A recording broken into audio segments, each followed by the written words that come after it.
Ce micro. Je voulais vraiment vous remercier d'être là ce soir. Vous dire que pour moi c'est un moment qui est important, puisque ça fait un an quasiment jour pour jour que vous, en grande partie, parce qu'il n'y a pas que des électeurs de la troisième circonscription, mais m'avez fait confiance sur des moments essentiels, et je le referai évidemment chaque année. C'était un engagement. On se voit très régulièrement les uns les autres parce que j'ai l'occasion, et je vous en redirai un mot, de faire d'autres réunions. Mais je suis très sensible à ce que vous soyez là. Je voulais commencer d'abord pour dire un petit mot pour remercier mon équipe d'avoir organisé cette réunion. Donc ils n'ont pas entendu mes remerciements, mais c'est pas grave. Vous leur dire... non, je rigole. Parce que c'est toujours du boulot d'envoyer des invitations, de tout organiser. Donc merci beaucoup. Et je voulais commencer ce moment d'échange d'abord en vous remerciant, vous, pour simplement m'avoir fait confiance. Parce qu'il y a un an, vous avez élu quelqu'un que vous ne connaissiez pas. J'en suis très conscient. Vous avez élu quelqu'un qui était à côté de l'affiche de quelqu'un d'un peu plus connu, qui venait de devenir président de la République. Et c'est vrai que c'était ça aussi l'état du pays à ce moment-là, de se dire on fait confiance au président de la République élu en lui donnant une majorité. C'est quand même principalement ce que je pense l'immense majorité des électeurs qui ont voté pour moi ont fait. Et je me sens d'autant plus engagé vis-à-vis des électeurs de la troisième circonscription parisienne, parce que c'est vrai que c'était audacieux comme choix. Il y avait beaucoup de gens qui s'étaient investis depuis longtemps dans l'arrondissement que vous connaissiez, et c'est une marque de confiance. Moi, je veux vous dire que j'ai vraiment ça en tête. Je dirais pas tous les jours, mais vraiment très très régulièrement, en me disant que je vous dois beaucoup par rapport à ça. Je vous dois en matière d'engagement, de travail sur la circonscription à l'Assemblée nationale. Moi, il y a un an, mon sentiment, c'était d'être très heureux et enthousiaste de me lancer dans cette nouvelle vie, puisque je ne venais pas de ce monde-là, de la politique. J'étais entrepreneur avant. J'étais très reconnaissant vis-à-vis de ceux qui m'avaient fait confiance.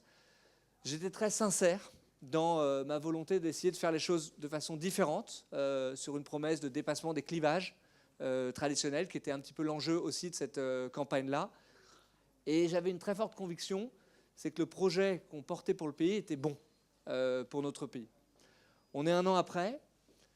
Je voulais vous dire que je suis très enthousiaste, toujours. Je suis toujours infiniment reconnaissant de la confiance qu'on m'avait portée. Je suis toujours aussi sincère dans mon engagement. Et j'ai la conviction que le projet qu'on porte est le bon pour le pays. Et je voudrais vous en parler ce soir. Je voudrais faire de ce moment un moment d'échange, à la fois sur évidemment nos sujets nationaux, mais aussi pour les rendre concrets, parce que les décisions qu'on peut prendre à l'Assemblée nationale, c'est des choses qui se traduisent sur nos territoires, sur nos quartiers. Et donc je voudrais qu'on en parle de cette façon-là et échanger évidemment aussi pour avoir votre ressenti, répondre à vos questions. Et je veux que ça soit un vrai moment d'échange. Malgré tout, depuis un an, être un élu d'une circonscription, ça m'a changé. On ne voit pas la vie politique de la même façon. Et je pense que c'est essentiel d'avoir des élus de circonscription, qui soient des élus de territoire. C'est vrai qu'on dit qu'on est des élus de la nation quand on est député à l'Assemblée nationale, mais ce n'est pas pour rien qu'on est élu par une circonscription, en l'occurrence un bout des 17e et 18e arrondissements en ce qui me concerne. J'en tire quelques conclusions. D'abord, je crois modestement que je sous-estimais la multiplicité des énergies qu'il y a sur ces territoires et des différentes modalités d'engagement qu'il peut y avoir sur les territoires. C'est vrai des associations. Il y en a 600 côté 17e arrondissement, 800 côté 18e arrondissement. Je veux remercier les différents représentants d'associations, de toutes sortes d'ailleurs, d'associations engagées dans tous les domaines, d'associations de locataires aussi, d'associations de commerçants. Je vois ici des visages que je connais parce que ce sont autant de formes d'engagement, d'acteurs de territoire. Je vois des acteurs de régie de quartier, des équipes de développement local, des acteurs élus. Mais il y a vraiment une interaction qui est extrêmement forte pour agir dans le bien commun et dans l'intérêt de nos territoires. Avec parfois un point de constat qui est, j'en suis encore parfois surpris, le fait de travailler en silo. Je suis surpris de ça. Parfois, les uns ou les autres ne connaissent pas les initiatives qui sont prises. Parfois, je suis certain qu'on gagnerait à mettre plus en commun ces énergies. Je pourrais vous en donner évidemment quelques exemples. Pour en donner un, j'étais surpris de voir qu'on a une école qui s'appelle l'école 42 sur notre territoire, qui est une grande école du numérique qui forme des milliers d'étudiants chaque année, que de façon adjacente à cette grande école du numérique, il y a une école primaire et puis il y a un lycée. L'école 42 donne des cours de code dans un grand nombre d'établissements scolaires dans toute l'Île-de-France et même dans toute la France, mais pas dans l'établissement scolaire qui est juste à côté, Bessières, et dans le lycée Balzac qui est aussi sur notre circonscription. C'est ce type d'initiative-là, de choses-là, je pense qu'il faut qu'on arrive à libérer. Alors ça va être chose faite puisque les cours de code ont commencé à l'école Bessières. Et donc voilà, c'est ce type aussi d'initiative que j'aimerais pouvoir évidemment encourager, fédérer. Deuxième point de constat pour moi, c'est qu'on m'avait dit, tu verras quand tu es député, tu as plein de demandes qui sont absolument extraordinaires, abracadabrantesques dans ta circonscription, dans ta permanence. Sincèrement, je ne trouve pas. Quand je suis dans ma permanence, dans les réunions, etc., je suis frappé que les demandes que j'ai des citoyens, ce sont tout simplement l'application équitable du droit commun. Et c'est vrai que ça me renforce dans une idée de se dire qu'on vote un certain nombre de droits totalement formels dans les textes, mais quand il s'agit de les projeter dans la vraie vie, ces droits ne deviennent pas des droits réels. Et c'est vrai que pour le législateur que je suis devenu, c'est un vrai enseignement de se dire comment est-ce que, parfois avant même d'aller développer encore un droit nouveau, etc., on se pose la question de comment on applique de façon équitable. On en parlera en matière d'éducation ou autre. Ça passe parfois par différencier les politiques qu'on peut avoir, parce que oui, les territoires sont divers et les droits formels qu'on a écrits dans la loi, ils ne s'appliquent pas toujours de façon très réelle. Et puis, un autre constat que je tire de 1 an de vie d'élu local, d'une certaine manière, c'est que, en revanche, l'intuition de dire que les clivages droite-gauche dans la vie politique sont des clivages qui sont peut-être un peu dépassés, moi je les retrouve beaucoup à travers les demandes que vous me faites et les interactions qu'on a. Très sincèrement, j'ai rarement des citoyens qui viennent me demander des choses de gauche ou des choses de droite.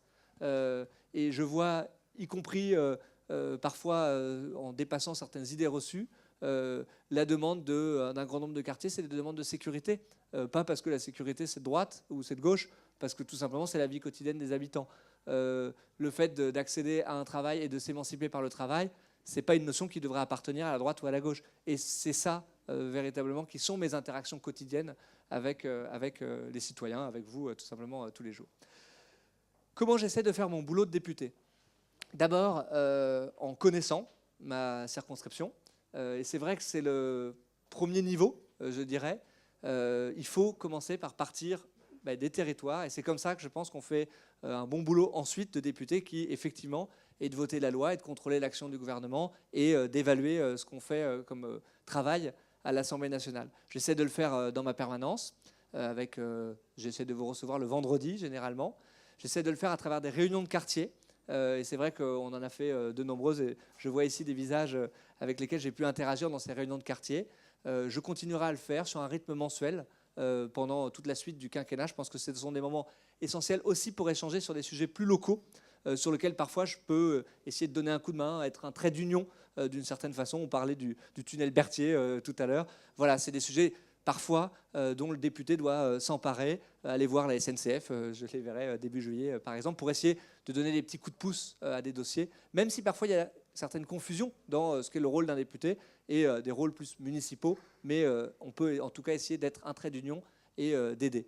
Je le fais aussi parfois en organisant des réunions thématiques. On en a eu sur le transport, par exemple, sur les transports, on pourrait dire, dans la circonscription, sur les problématiques de santé, en réunissant les médecins de la circonscription. Et c'est vrai que par rapport à nos grands enjeux de circonscription, c'est des moments qui sont toujours extrêmement riches.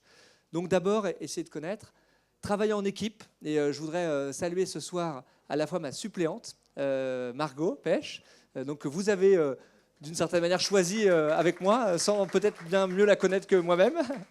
Mais merci d'être toujours là à mes côtés. Je voudrais saluer aussi les élus du 17e et du 18e arrondissement. Je vois Didier Guyot qui est élu dans le 18e arrondissement. Je vois Jérôme Dubu qui est élu dans le 17e arrondissement. Et merci pour ta présence. De façon générale, je veux remercier tous les élus avec lesquels j'ai l'occasion de travailler dans les conseils municipaux, qui soient des élus adjoints des mairies, 17e et 18e, qui soient des élus des groupes majorité présidentielle. Et c'est vrai qu'on essaye de travailler en équipe, parfois des sujets sur lesquels vous pouvez me saisir, mais on essaie de les relayer à travers un vœu. Et c'est vrai que ce travail d'équipe qu'on essaye de faire, d'équipe territoriale, je pense qu'il fonctionne plutôt bien et on va essayer évidemment le continuer dans les mois et dans les années qui viennent. Je le fais dans ma mission aussi, qui est celle de voter et d'évaluer la loi. C'est quand même la première fonction du député. À l'Assemblée nationale, moi, donc, je suis à la commission des finances. Donc je passe une grande partie de mon temps à traiter des aspects budgétaires, bon, qui ont aussi leur importance dans notre pays. Les fins d'année, on travaille 3 mois globalement pour voter un budget, pour évaluer aussi le budget de l'année dernière. Et donc on essaye de faire de plus en plus ce travail-là. Je me saisis de textes. J'ai eu la chance d'être rapporteur à l'Assemblée nationale d'un texte qui traduisait la promesse de campagne qu'on avait faite sur le droit à l'erreur. Et donc on est en train de le voter en ce moment, de travailler sur d'autres textes qui sont des textes importants pour la suite du quinquennat. On a une loi, on pourra échanger si vous le souhaitez sur ces sujets-là, pour les entreprises et pour les salariés des entreprises. Elle s'appelle la loi Pacte. Ça va être un moment important de ce quinquennat où on va notamment essayer de développer la participation et l'intéressement. C'est-à-dire comment est-ce qu'on essaie de mieux partager la valeur dans l'entreprise. C'est des sujets qui me sont très importants et qui me tiennent à cœur. Et donc on va essayer de faire avancer ces sujets-là.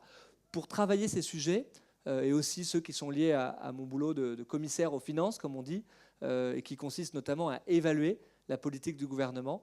Moi, je le fais plus particulièrement sur une mission de l'État qui est celle de l'immigration, de l'asile et de l'intégration, qui est un sujet extrêmement important qui nous touche aussi dans notre circonscription, puisque ça nous touche en tant que Parisiens. Je crois que les mois passés ont pu nous faire voir à quel point ce sujet était sensible, à quel point notre pays était parfois en difficulté pour traiter ces questions-là, qui sont des questions essentielles d'immigration, d'asile et d'intégration, et j'insiste sur ces 3 mots-là.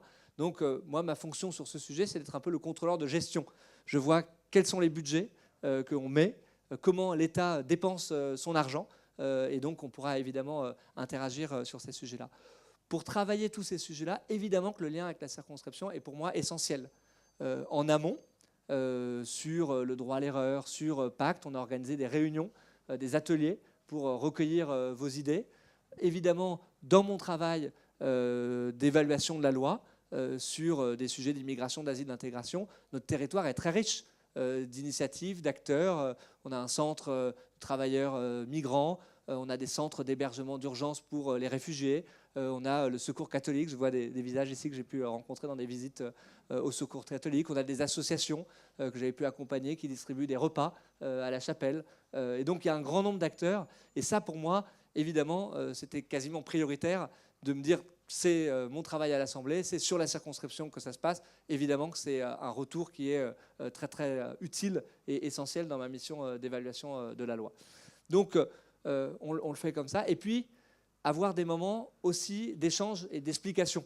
Certains d'entre vous étaient là l'autre jour. Le ministre Blanquer nous a fait le plaisir d'être là pour échanger sur l'éducation. On avait pu organiser aussi des choses sur les vaccins. Moi, je soutenais l'extension du nombre de vaccins obligatoires. On avait fait du porte-à-porte pour aller rencontrer et savoir ce que les gens pensaient des vaccins, qu'est-ce qui leur faisait peur là-dedans, pour organiser ensuite une réunion de restitution. On avait organisé une réunion avec Benjamin Griveaux sur l'évolution de notre modèle social. Donc c'est aussi ce type d'interaction, et on va évidemment continuer à le faire de cette façon-là.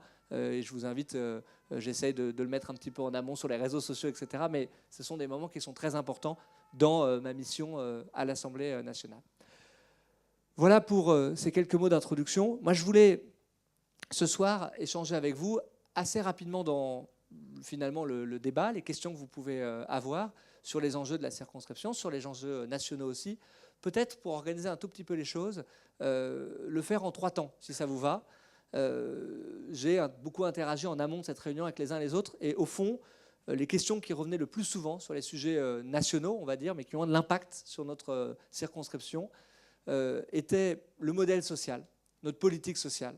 Qu'est-ce qu'on veut faire? Et parfois, d'ailleurs, on est en ce moment, on a un grand débat là-dessus, de est-ce que finalement la politique qui est menée par ce gouvernement, elle est suffisamment sociale, pas suffisamment sociale. Et donc, je voudrais vous en dire quelques mots et surtout vous dire comment ça s'applique sur notre territoire. Donc, on peut peut-être avoir ce premier moment-là, avoir des échanges sur ça, sur tous les sujets qui seront afférents. On me parle aussi beaucoup dans la circonscription de sécurité et d'immigration. Donc je voudrais évidemment qu'on puisse en parler, avoir un deuxième moment d'échange là-dessus. Et puis peut-être vous dire aussi ce qu'on essaie de faire pour les PME. parce que je rencontre dans notre circonscription beaucoup de PME, j'essaye d'avoir beaucoup d'échanges et je pense qu'on a besoin d'elles pour créer de l'emploi, de la croissance et donc on peut aussi avoir un moment d'échange là-dessus. Et évidemment, toutes les questions que vous voulez me poser.